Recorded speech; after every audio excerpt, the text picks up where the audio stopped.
Oi, gente, tudo bem? Nesse primeiro vídeo de conteúdo, eu resolvi falar sobre alguns preconceitos e resistências que muita gente tem quando o assunto é favorecer a bicicleta como um meio de transporte na cidade. Vou falar aqui então sobre alguns mitos e dar o meu ponto de vista sobre esses assuntos. Vamos lá? Favorecer a bicicleta? Ai, Deus me livre. Eles ficam andando na calçada, quase atropelando os pedestres.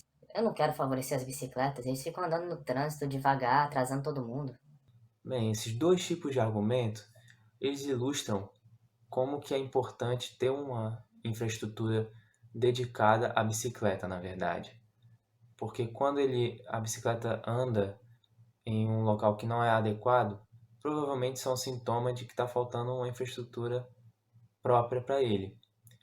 E aí vai ser melhor para todo mundo se cada meio de transporte andar no seu espaço para evitar acidentes. Ai, mas favorecer a bicicleta não, é um transporte perigoso. Na verdade, não há nada de essencialmente perigoso na bicicleta. O problema são realmente os contatos com veículos mais pesados, como carros, ônibus, caminhões.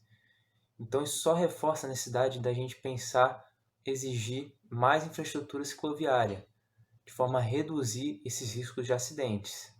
Ah, mas Leon, enquanto usuário de carro, eu pago impostos. Eu pago imposto sobre o carro, sobre o combustível, que servem para custear essa infraestrutura para o carro.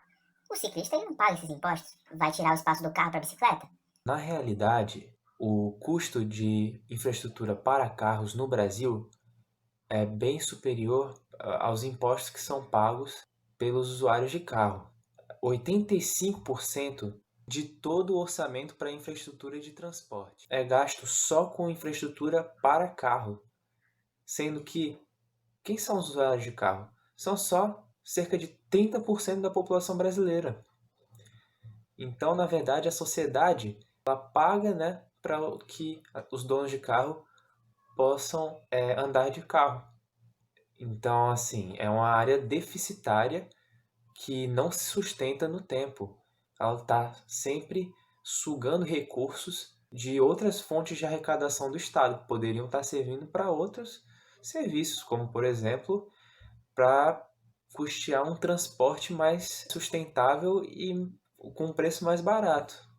Além disso, é importante ressaltar que a infraestrutura para a bicicleta ela é bem mais barata de implementar e de manter do que a infraestrutura para carro. Só para você ter uma ideia, o Departamento de Transporte da cidade de Portland, nos Estados Unidos, divulgou um dado de que em um ano eles gastaram para manter a infraestrutura cicloviária inteira deles, de 60 milhas, se eu não me engano, o mesmo que eles gastariam para construir uma milha de rodovia. Então, olha essa proporção, né?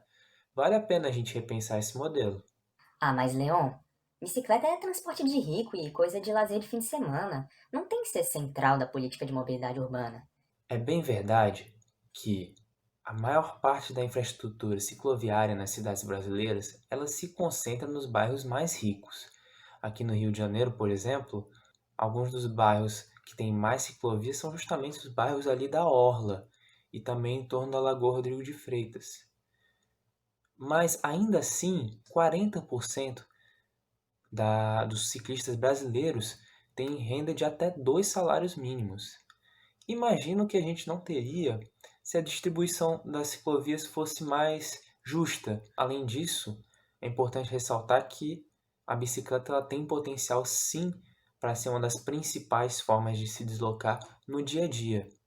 Se a gente pega, por exemplo, o caso de Copenhague, na Dinamarca, eles têm 30% de participação da bicicleta nos transportes diários, enquanto que em cidades brasileiras como Rio de Janeiro, São Paulo, Brasília, Belo Horizonte, essa taxa é muito menor, entre 1 e 3% por aí, muito longe de Berlim, Copenhague, Amsterdã. Ah, Leon, mas o Brasil não é nem a Dinamarca nem a Holanda, né? Costuma-se pensar que o sucesso da bicicleta nesses países se deve ao relevo, que é bem plano, e à questão cultural. Ah, a bicicleta está na cultura deles, eles sempre usaram, por isso que é assim. Aqui no Brasil não daria certo. Na verdade, isso está totalmente equivocado. Até em cidades da Holanda que têm bastante relevo, como Nijmegen, a porcentagem de uso da bicicleta é muito alta, é semelhante à de Amsterdã. Então esse não é um fator decisivo. E outra coisa, esses países, eles já foram carrocêntricos, mas isso mudou a partir de conscientização e muita luta social. Mas então, existem diferenças entre o Brasil e esses países aí que eu citei que sejam um obstáculo de verdade? Tem, né? Um deles é a questão da temperatura. É, eu fiz uma enquete no Facebook e muita gente falou, pô, eu não pedalo pro trabalho, gostaria até, mas eu não faço isso porque é muito calor e aí eu vou chegar lá no trabalho todo suado. Não dá. E eu acho que essa é uma reclamação, assim, muito válida. É, então, como é que a gente pode atacar esse problema?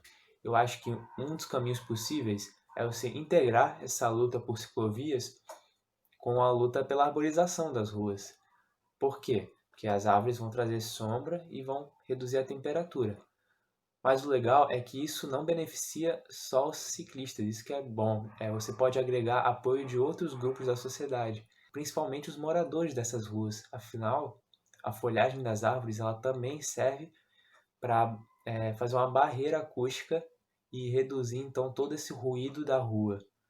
Eu acho que isso é uma oportunidade muito legal assim para explorar. Uma outra diferença, claro, que pesa muito é a questão da pobreza e da desigualdade social.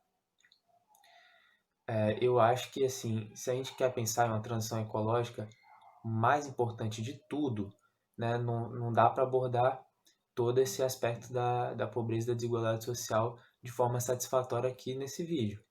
Mas um ponto-chave é a gente sempre entender que é necessário levar em conta toda essa diversidade de renda, de raça, de gênero, de faixas etárias e qualquer proposta nossa de política ela tem que ser completamente inclusiva, porque senão não vai dar certo e corre o risco de só aprofundar essas desigualdades sociais.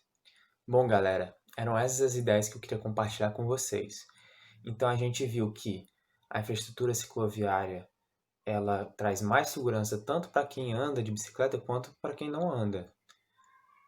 Segundo, a infraestrutura ela pode melhorar o trânsito e também você usando a bicicleta na ciclovia, você pode até chegar mais rápido ao seu destino do que se usasse um outro meio de transporte. Terceiro, a gente viu que a infraestrutura para a bicicleta ela é muito mais barata de construir do que a infraestrutura para carro, que, no entanto, é a via de regra aqui no Brasil, né?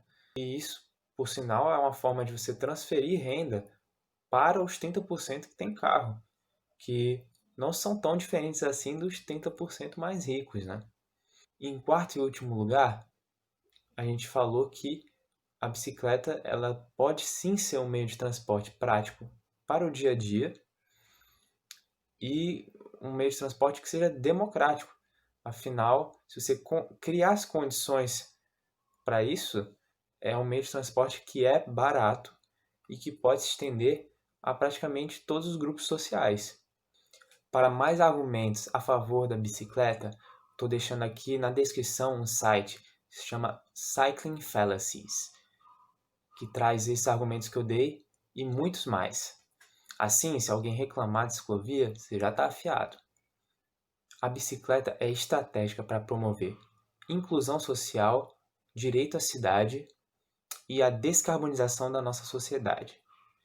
Então, fica ligado nos movimentos sociais que você vê defendendo essa pauta e também aos candidatos que falam de uma mobilidade urbana mais sustentável e democrática. Precisa ser as duas coisas, tá?